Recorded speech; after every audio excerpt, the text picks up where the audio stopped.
this vote, would you accept that if a doctor has a genuine conscientious objection, that they should not be required by the state to provide information for something that they simply don't believe in?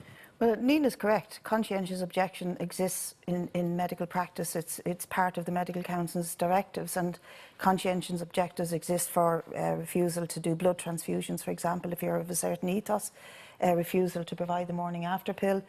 But they are always forced to refer on. They must refer on, because not referring on means, as he said, you're on your own, love, and you cannot force your own morals on your patient.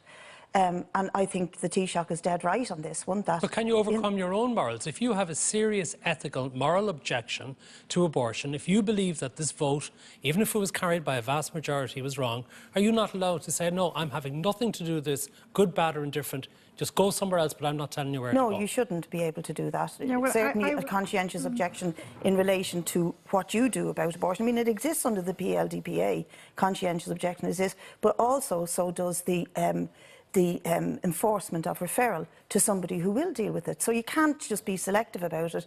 And it's interesting, when there were doctors under the previous regime, up until we got rid of the 8th Amendment, there were many doctors who wanted to opt in to help women who were in crisis pregnancy, but of course they couldn't, because they would have been facing a 14-year sentence.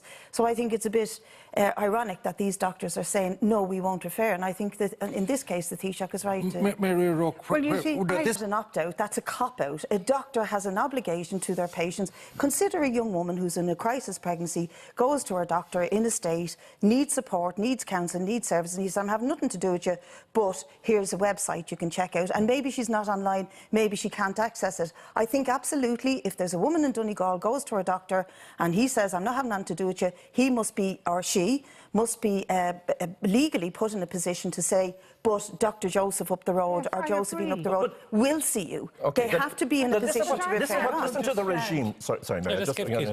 Listen to what you're actually, what Brid is suggesting here. She's suggesting that we force doctors to provide information for abortion services. That goes against everything in the Hippocratic Oath about protection and prolonging of human life. And you know what? The natural consequence of taking the stance that Brid does is that we would take doctors to the courts because they refuse to refer, or we strike them out. Do you want to But they're already forced, under the PLDPA, the Protection of Life During Pregnancy Act, to refer on. That is already in the law. But that's not taking of human life. But you're trying to rerun the debate. You've lost. No, I'm not. I'm sorry. We're not rerunning the abortion debate. We're looking at a medical service. But part of that abortion debate was a conscientious clause. And a conscientious clause should be so comprehensive that no doctor is forced to support a regime that deliberately takes human life. Actually, they don't have to support the regime. This is what the Taoiseach is saying. There's an opt-in clause. Referring is not supporting. Referring is supporting their patient. No. Otherwise, you're imposing your ethics on the woman who's facing the crisis. I have a specific question I want to ask. Oh yeah, no, I wouldn't doubt that. Oh no, minorities have rights, but what you're arguing is refer them to a website, not to an actual doctor. And I just don't think that's good enough. It's a cop-out. To a website, we'll have a list of all. A website, it's the same thing. No, it's not the same thing. But I wouldn't agree with. I mean, I think it's a horrible notion, and even the phrase that the Taoiseach. I agree with you. Yeah. No, absolutely. Oh no, I'm very much in agreement with you. But I thought that Nina's point that in the past women have selected. You know, they knew, if you like, where to go or where not to go. Or pretty poor care. No, but people, is there not an issue here that if she's very young, she might be just really need help, and that the doctor would say, I cannot give you help, and neither can I give you help. Yeah, but that's your name. That's the same bloody thing.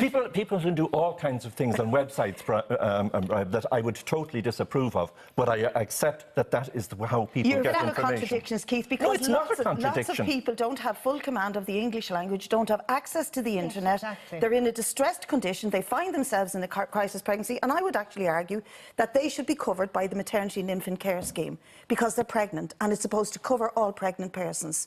And up until the point that they actually decide to take that pill or have that procedure, they may change their minds. And a doctor who refuses to deal with them is actually flying in the face of his own ethos by not referring them on for care. You're two patients. Confused. What people did vote for was to give the care of women priority. And if a doctor isn't willing to do that, Nina's quite right. They cannot force their morals on their patients in any circumstance. circumstances. You want to force your morals onto doctors. No, I'm yes, saying they must refer on. No, I'm not saying they can't have conscience. Joe, let's bring Joe in. There are doctors. Well, actually, I think it's very interesting, and there's two things that I think that the Pope could do and should do in order to show that he's genuinely concerned about the demise of the Church and its inability to relate to the modern world, never mind the modern Ireland, because he's coming here as the representative of the Vatican.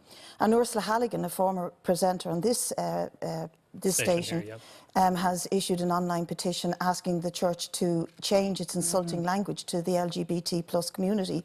The Church describes gay people as objectively disordered and the homosexual sex as intrinsically evil.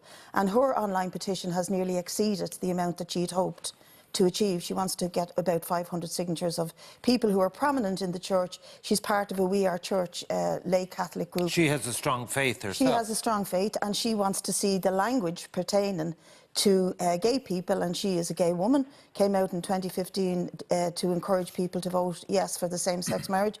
And this is a very important petition. I think that'll put it up to the Pope to stop the Church using language that's intrinsically insulting to LGBT plus people. The other thing I think he should do is carry an extra suitcase with him, and that suitcase should contain the Vatican files on clerical sexual abuse. You talked at the beginning of this about the cost to the state. Well, so far the cost to the state in not releasing those clerical sexual abuse files from the Vatican has been 133.8 million and probably plus, because we have spent a fortune in the Ferns and in the Ryan report and in the Klein report unearthing that information that the Vatican refused to release. We will so get let back him to come that. with an extra suitcase full of those files, and I think we would believe that he's genuine. We will get back to that, but Keith, President Trump or the Queen or any world global leader comes here, there is a kind of opportunity to show off Ireland, and it's money well spent.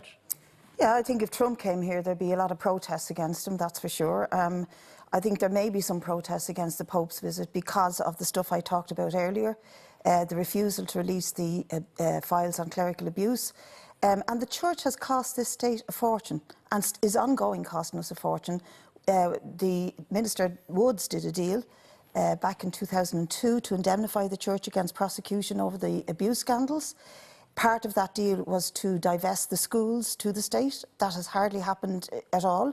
They have created these trust funds for De La Salle, trust funds for the Christian Brothers, so that the brothers and the individual church members are not responsible. But in trust fairness, funds are they are on. ongoing issues. This is a Of course they're once-off ongoing visit. issues, but I'm making the point that the Church and its interference or its relationship with the state in this country has already cost us a fortune and continues to cost us Mary, a fortune. why should 20 we million indulge? is obscene. It Why shouldn't should happen. we indulge? Who's paying the 20 million? You're not going to ask us to pay, are you? Why not? He's getting worried. Could give us back the school lands and the school properties, divest it, give it back to the state, and that would save us a huge amount. I'll tell you, The whole of Dublin 10, you know this, we don't have a single Educate Together facility. We have one or two in Dublin 8, and they're crying out for it throughout Dublin 8 and Dublin 12. I'm meeting campaigners this Friday in the Dáil who are being told, if you live in Dublin 8, send your kids to Sandybank. OK, last word, Nina, from you, because you haven't been in it. They are. But, you know, because it's a world gathering. It just happens to be taking place in Ireland, but this is, you know... And we're forgetting about the tourist opportunities. There'll be people coming in from all over Europe. Could it be the Phoenix Park will be full of more Eastern Europeans who live here or who fly here than it will be of Irish people born absolutely. here? Absolutely, and there's a celebration as well. But if the Church is a global organisation, the Vatican is so wealthy. It is dripping in wealth. Anyone who's visited would recognise that. They should pay for this. It's a global organisation. It's a global conference of families. Let the Vatican pay for it. They wouldn't even miss it. You're shaking They your head. wouldn't even miss 20 million.